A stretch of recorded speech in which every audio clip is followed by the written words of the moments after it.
Vilniaus challenge dalyvausiu jau 5 berods kartą. Esu dalyvavęs visose išskyrus 1. Kadangi tai vienos iš geriausių tikrai varžybų Lietuvoje, kurios vyksta tokio pobūdžio, tai nesudalyvauti visą laiką būtų didelė klaida. Kiekvienais metais yra laukiamas renginys. Kadangi esu dalyvavęs jau tokiam kiekiu tų varžybų, tai galėčiau iš tiesų su žmonėm pasidalinti savo nuomonę ir duoti keletą tokių patarimų. Pavyzdžiui, tokie dalykai pirmi kaip apranga.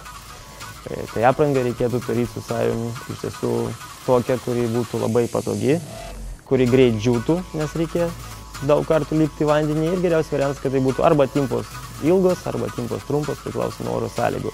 Turėti su savimi pirštinės, kas tikrai padeda, jeigu reikia ir klot, arba reikia laitot.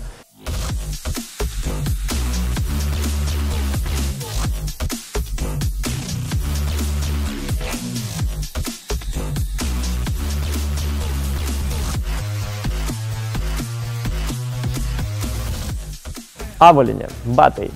Siūlyčiau turėti keletą porų, nes vėlgi reikės lipti į vandenį, batai sušlampa. Jeigu bus tokios galimybės juos pakeisti sausus, tai tikrai praverčia, nes būna, kad į vandenį, po to į smėlį, po to vėl bėgimas, tai bėgti yra šiek tiek nelabai patogu. Būna pritrina kojas ir taip toliau. Tai geriausias variantas toj vietoj, kur paliekamas yra dviratis, kur bus visa ta bazė, kur bus visi daiktai, turėti vieną arba keletą porų batų ir kojinių, kad galim būtų pakeisti.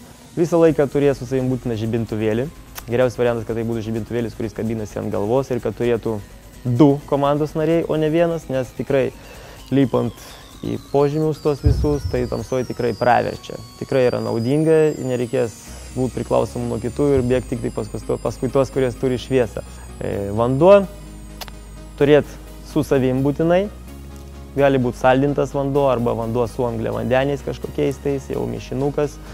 Visą laiką, kad būtų su savim, mažas buteliukas, 1 ant 2, turėti į kuprinę arba kažkur tai prie savęs ir turėti didesnį kiekį vandens jau vėlgi ten, kur yra paliekami visi daiktai, kur dviratis ir taip toliau. Kad visą laiką atbėgus į bazę, į mūsų tą centrą, galim būtų dasipilti vandens ir bėgti toliau, kad nenešiotų didelio butelio vandens su savim pastoviai.